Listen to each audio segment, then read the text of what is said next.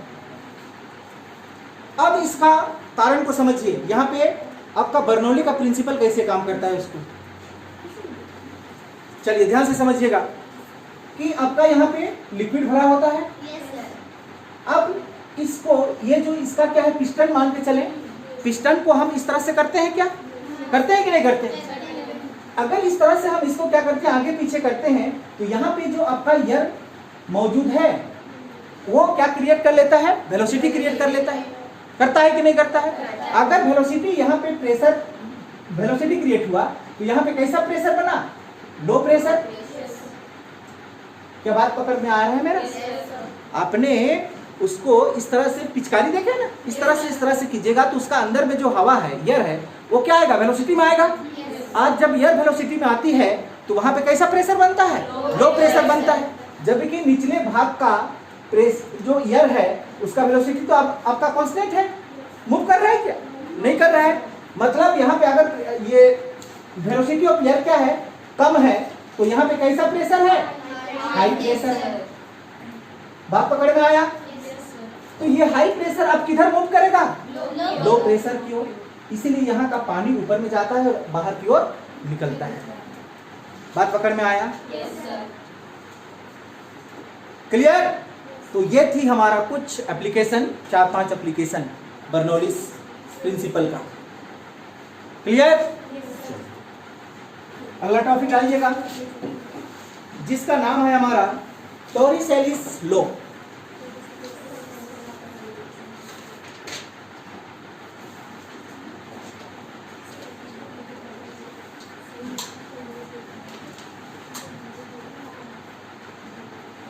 इसको आप एक वर्ड में बोल सकते हैं आउटपुट, फ्लूइड, इफ्लक्स, स्पीड।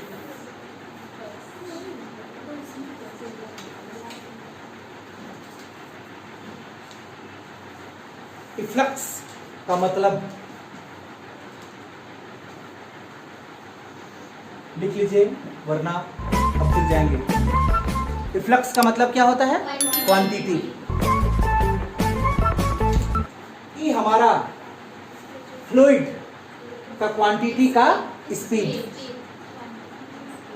कितना स्पीड से वो गिरता है निकलता है, इसके बारे में ये डिफाइन करेगा। कौन?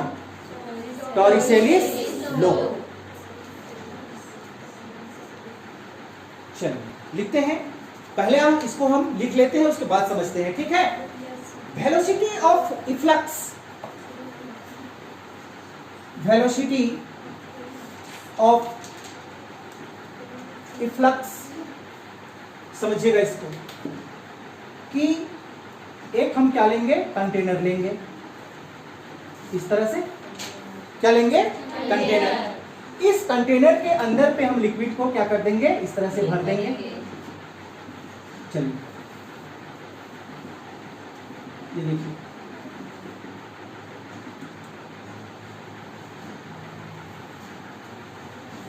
क्लियर? क्या किसको भरे हैं हम लोग? लिक्विड को भरे हैं।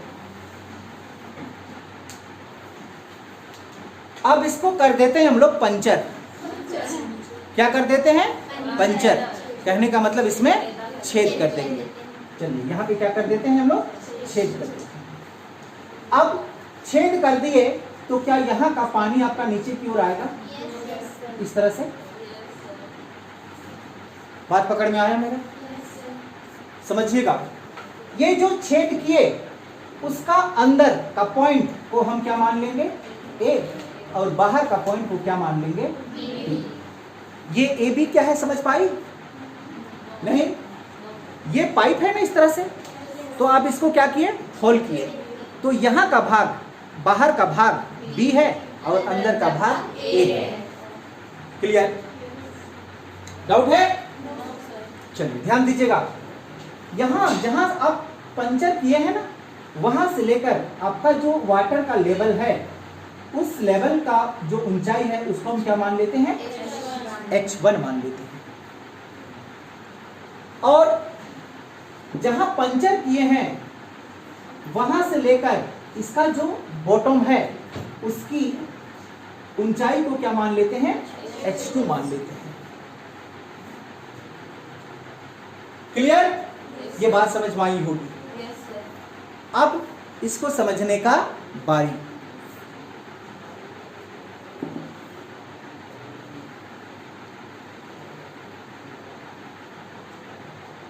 H1 ही है, ये ऊंचाई क्या है आपका? H1 ही है। अब देखिए टॉरिसेली ने क्या कहा उसको, समझिएगा। Velocity of efflux from and opening, इसको हम क्या कर दिए? ओपनिंग कर दिए, पंचर कर दिए। तो यहां से जब हमारा पानी क्या हो रहा है? इफ्लक्स हो रहा है, इसका क्वांटिटी, पानी का क्वांटिटी क्या हो रहा है? बाहर निकल रहा है। Opening which in H1 below the liquid level, liquid का जो लेवल है उससे कितना नीचे आप इसको पंचर किए हैं? H1, ये लिखा हुआ है H1 below the liquid level is same as velocity of a particles falling from a same height H1 in vacuum under gravity.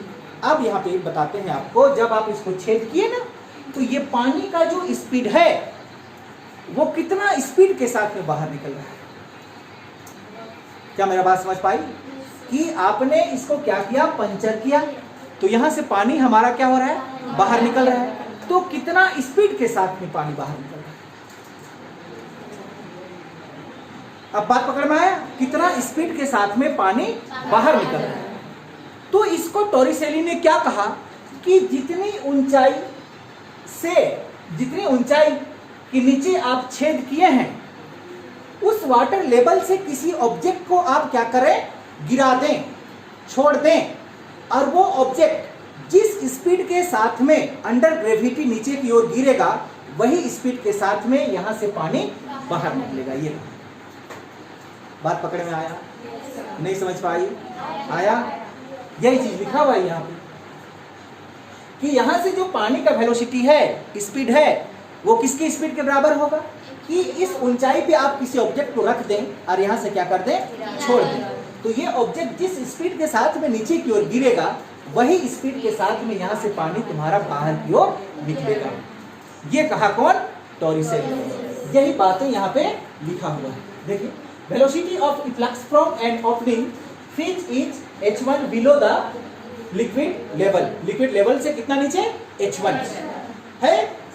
It same किसके बराबर? कौन वेलोसिटी के बराबर?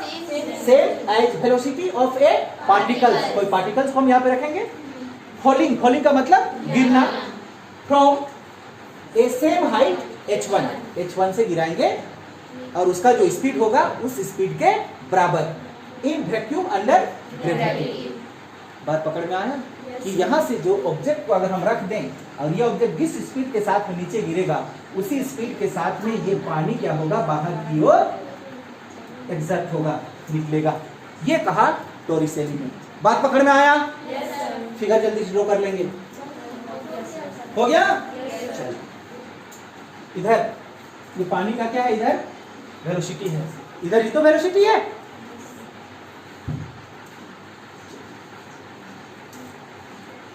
क्लियर? अब इसको हम क्या करेंगे? प्रूफ करेंगे। प्रूफ। क्या इसको समझने में कठिनाई हुई? प्रूफ।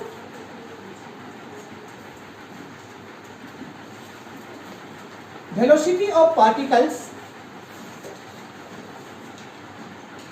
वेलोसिटी ऑफ पार्टिकल्स, यहां पे हम एक रिलेशन लगाएंगे, आपको याद भी होगा। v square equal to u square plus as, याद है? Yes sir.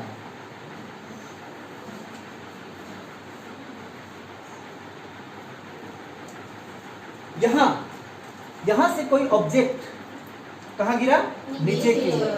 कैसे कंडीशन पे? Under gravity. यानी कि A किसके बराबर हो जाएगा? G के बराबर हो जाएगा। यही समझ में आ रहा है? Yes, sir. आगे चलेंगे। हमको रिलेशन क्या मिला? V square equal to U square plus 2AS। लिखिए तो सॉल्व करके। V square equal to U का मतलब इनिशियल वेलोसिटी होता है, इसी का भी इनिशियल वेलोसिटी क्या होता है? 0 होता है। समझ पा रही हो कि बात को? तो यहाँ इसका भी इनिशियल वेलोसिटी क्या होगा? 0 ही होगा। बीच में क्या साइन? प्लस 2 तो 2 ही रहेगा। A के स्थान पे G और S के स्थान पे नहीं समझ पाई? आया। क्लियर? डाउट है? तो V इक्वल टू आपको क्या मिलेगा? Under root 2GH1। इतना वेलोसिटी के साथ में आपका पानी उधर बाहर निकलेगा, है कि नहीं?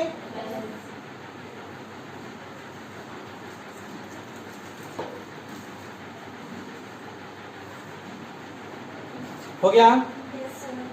ये बात समझ में आया आप लोगों को? चलिए आगे मिटाते हैं।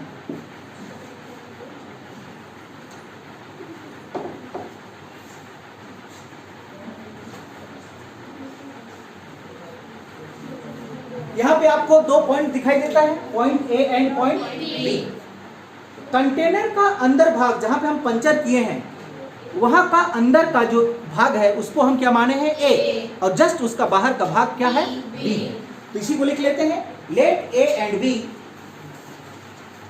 Let A and B are 2 point R, दोनों का लेवल क्या है? सेम है। पकड़ पाई बात को? डाउट है? चलिए। According to Bernoulli's principle, according to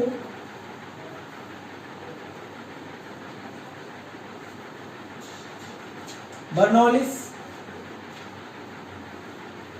principal,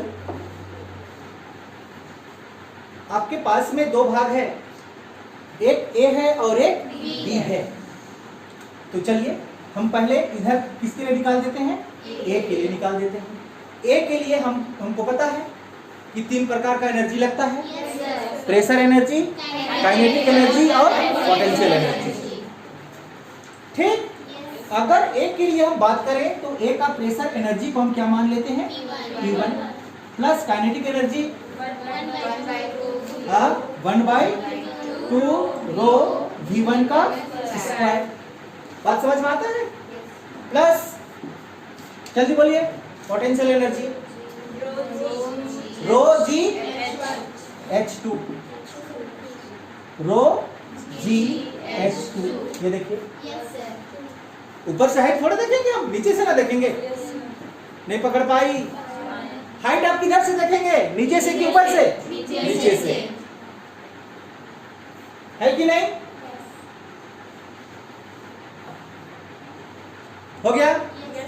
is equal to point किसके लिए? बी के लिए क्या होगा?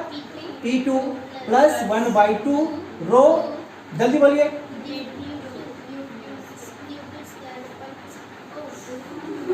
जल्दी बोलिए, P2 प्लस 1/2 रो V2 स्क्वायर प्लस रो जी।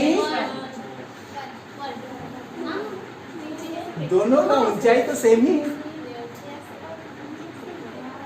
नहीं है? दोनों का ऊंचाई क्या लग रहा है आपको? सेम है। ए का भी ऊंचाई H2 है, बी का भी ऊंचाई क्या है? H2 है। सेम लेवल पे तो हम लोग होल किए हैं। क्या बात पकड़ में नहीं आया? आया। अब इस केस में क्या होगा? ये वाला और ये वाला कैंसिल होगा। क्लियर?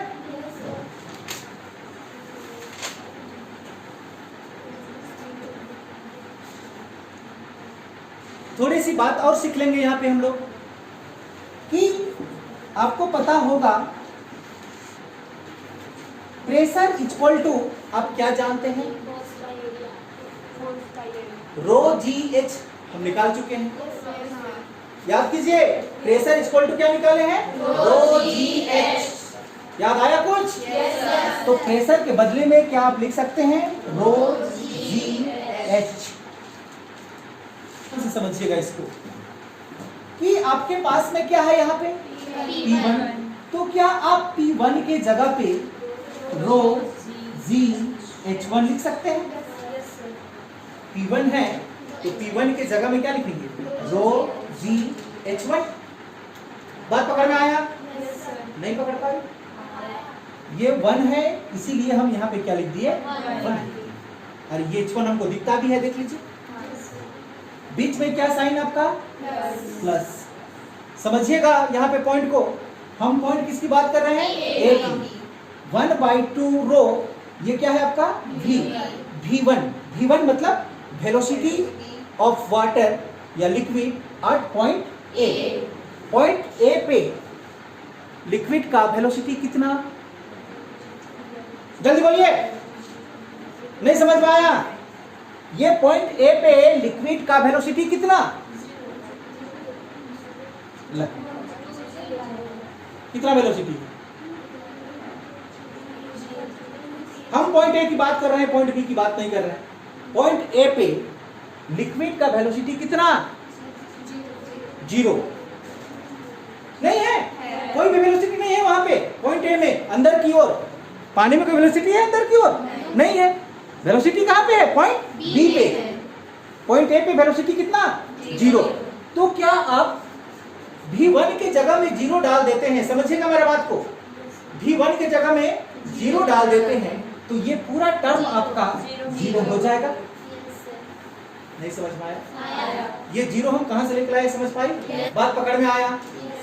चलिए, इक्वल टू क्या है आपके पास में? P2। पहले समझिए, उसके बाद में आगे हम लोग बढ़ेंगे। ये आपका क्या है? P2। कहाँ का प्रेशर? पॉइंट बी का।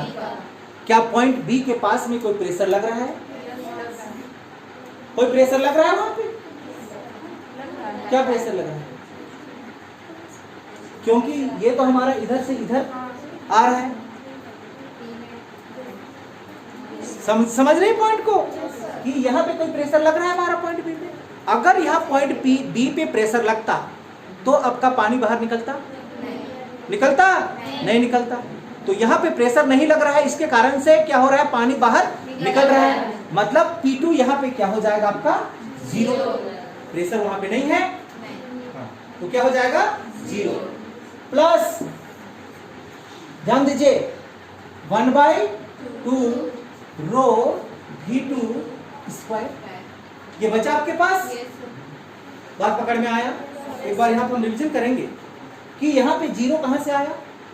कि पॉइंट ए पे लिक्विड का जो वेलोसिटी है वो क्या होता है? 0 होता है। अगर वेलोसिटी 0 हुआ तो इस पॉइंट पे V1 की जगह हम 0 पुट किए तो ये पूरा टर्म आपका क्या हो गया? 0 हो गया।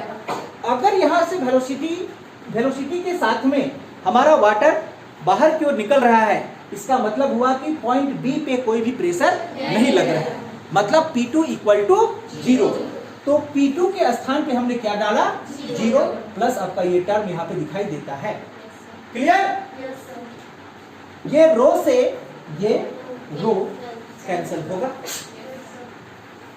बात समझ पाई? अब आपके पास में क्या बचा? GH1 equal to 1/2 V2 square. क्या है ये? नहीं है? आगे थोड़ा सा देख लेते हैं। और V2 का स्क्वायर इक्वल टू क्या मिलेगा आपको? 2GH1 और V2 इक्वल टू √2GH1। क्या यही चीज प्रूव करना था आपको?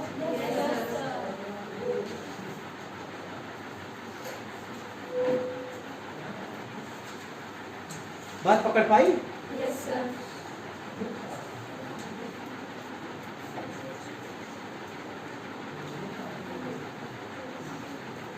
ये यहाँ पे कंफ्यूज नहीं होना कि हमने V2 लिया, केवल हम नाम दिए यहाँ पे है, तो ये भी क्या है आपका वेलोसिटी ही है। जैसे कि पीछे हम क्या लिखे थे, V equal to under root 2GH1, तो यहाँ पे क्या लिखा गया, V2 लिखा गया, सिर्फ हम क्या दिए, इसको नाम दिए हैं, फॉर्मूला आपका वही है। क्लियर? आगे थोड़ा सा बढ़ेंगे।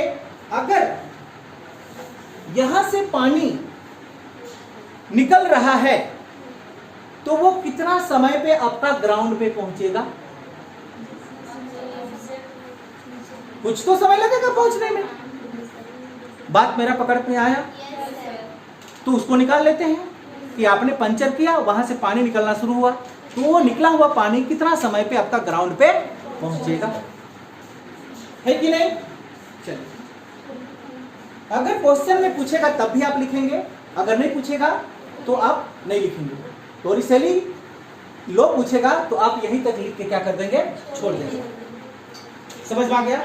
लेकिन अगर क्वेश्चन में पूछ दिया कि time for liquid to fall in the ground, कि यहां से जो लिक्विड फॉल हो रहा है वो कितना समय पे ग्राउंड पे पहुंच रहा है, तब आपको वो इक्वेशन भी क्या करना होगा, बनाना होगा, आइडेंटिफाई करना होगा। तो चलिए आइडेंटिफाई कर। Time for liquid to fall, liquid to fall in ground, in ground. एक चीज बताइएगा, आपने जब प्रोजेक्टाइल पढ़े थे तो आपको पता है ये डायरेक्शन को क्या कहते हैं हम लोग, बताइए जल्दी। हॉरिजॉन्टल। ये डायरेक्शन को क्या कहते हैं? इतनी सी बात आपको याद है कि नहीं? तो यहां पे समझिएगा, therefore vertical velocity equal to कितना है यहाँ पे, बात को पकड़िएगा मेरा, इतनी सीधी सीधी आसान सिंपल भाषा में बात कर रहे हैं, पकड़ में आना चाहिए कि ये डायरेक्शन को क्या कहते हैं, हॉरिजॉन्टल। ये डायरेक्शन को क्या कहते हैं, वर्टिकल। तो हमने क्या लिख के रखा, वर्टिकल वेलोसिटी। तो यहाँ पे वर्टिकल वेलोसिटी कितना,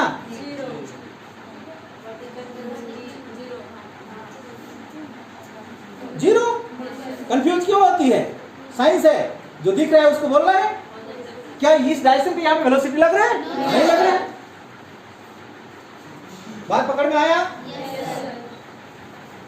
S किसके बराबर, H2 के बराबर, है कि नहीं?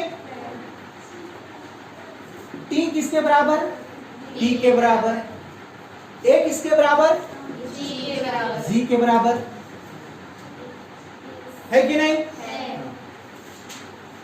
चलिए, यूजिंग द रिलेशन, आपको पता है S equal to UT plus half AT square. अब प्रोजेक्टाइल में पढ़ चुके हैं, वहां भी टाइम पीरियड कैलकुलेट किए थे। ये प्रोजेक्टाइल जैसा ही तो गिर रहा है नीचे, देखो। Clear? Therefore S H2 equal to U क्या था, इनिशियल वेलोसिटी। किसी का भी इनिशियल वेलोसिटी कितना, 0। तो 0 इंटू टी, 0 प्लस 1/2। एक इसके बराबर, G के बराबर, T आपका। बात पकड़ में आया? डाउट है? यहां से आप क्या कैलकुलेट कर रहे हैं, टाइम। तो यहाँ पे टाइम कौन है आपका, है? तो टी स्क्वायर को बाहर कीजिए और बताइए क्या होता है जल्दी। 2h2 बाई जी, ये मिलेगा। और आगे t equal to under root 2h2 by g. आपका टाइम निकल के आया बाहर। इतना टाइम में आपका ग्राउंड पे पहुंचेगा कौन, वाटर, है कि नहीं? आगे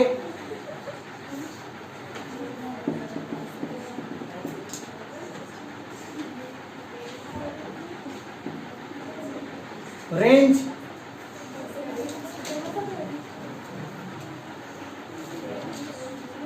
रेंज, रेंज का मतलब समझ में आता है कि नहीं आता है?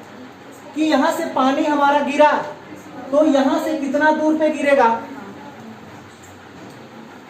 पानी का टाइम तो आपने पता कर लिया कि इतना समय में ग्राउंड पे गिरेगा, तो आपका ये जो ये भाग दिख रही है, ये भाग से कितना दूर पे जाके गिरेगा, वही उसका क्या कहलाएगा? रेंज कहलाएगा। साइंस है ना, हाँ, क्या ना क्या चीज को निकाल के रख देगा। समझ पा रही है? तो चलिए, रेंज इक्वल टू क्या होता है? Speed into time. Range equal to क्या होता है? Speed into time.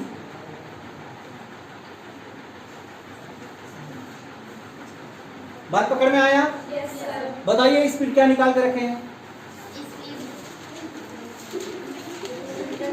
Under root 2GH1, under root 2GH1, बीच में क्या साइन? इनटू। टाइम क्या निकाल के रखे हैं? Root under 2H2 by G। ये G से ये G कैंसल। क्या बचा आपके पास? हाँ, देखिए ये रूट 2 भी रूट के अंदर और ये भी रूट 2, तो ये एक रूट एक 2 बाहर निकल सकता है क्या? रेंज को आप रिप्रेजेंट कर दीजिए किससे? आर से। ये दोनों रूट के अंदर पे है 2, तो एक 2 को हम बाहर निकाल सकते हैं। अब क्या बचा अंदर? बोलिए जल्दी। H1 into H2। देखो इतना दूर में जाके आपका पानी गिरेगा। हो गया? अब बताते हैं आपको, बात पकड़िएगा कि यहां पे आपने छेद किया था, किए थे कि नहीं किए थे? यहां से इसका दूरी कितना? H1। मान के चलिए यहां से लेकर इसका दूरी को हम 10 सेंटीमीटर मान के चलते हैं। समझिएगा मेरा पॉइंट। H2 कितना? 10 सेंटीमीटर। तो यहां से लेकर आप 10 सेंटीमीटर यहां पे छेद करेंगे ना, यहां पे छेद करेंगे, तब भी आपका पानी इतना ही यहीं पे गिरेगा। बात नहीं समझ में आई? नहीं पकड़ पाई? चलिए आपको समझाते हैं कि मान के चलिए H1 H2 का वैल्यू हमारा 10, H1 का वैल्यू 30। क्लियर? पकड़ पाई? तो इसका प्रोडक्ट ध्यान से देखिए तो R equal to 2 into H1 कितना था हमारा? 30 इंटू 10, ये वैल्यू आया। अगर हम इसको यहाँ पे छेद करते हैं, ठीक, तो H1 का क्या वैल्यू हो गया? 10, और इधर का क्या वैल्यू हो गया? 30 ना। तो इस केस में क्या होगा? R equal to 2 under root 10 into 30। क्या बात पकड़ में आई? कि यहाँ पर भी छेद करेंगे तो पानी आपका यहीं गिरेगा, और यहाँ से जितना ऊंचाई पे ये छेद है उतना यहाँ से उस ऊंचाई पे छेद कीजिएगा, तो उस पानी का रेंज भी आपको वहीं पे मिलेगा, ना कि वो दूर गिरेगा। ये बताता है कौन? Torricelli law. Clear? Torricelli law से हम किसको कैलकुलेट किए? किसको कैलकुलेट किए? टाइम पीरियड को, इसका रेंज को, और स्पीड को, कि यहाँ से जो पानी निकल रहा है या किसी भी कंटेनर से पानी निकल रहा है वो कितना स्पीड के साथ में बाहर निकल रहा है। समझ पाई? जैसे हम लोग घर के ऊपर में क्या लगाते हैं? सेंटेक्स लगाते हैं ना, तो सेंटेक्स के नीचे क्या करते हैं? छेद ही तो करते हैं, पाइप डाल देते हैं। तो हम वहाँ का जो स्पीड है, पानी का निकलने का जो स्पीड है, उसको हम कैलकुलेट कर सकते हैं। समझ में आ गया? नहीं कर सकते हैं? कर सकते हैं कि वहां से कितना स्पीड के साथ में पानी निकल रहा है। पकड़ पाई बात को? हो गया?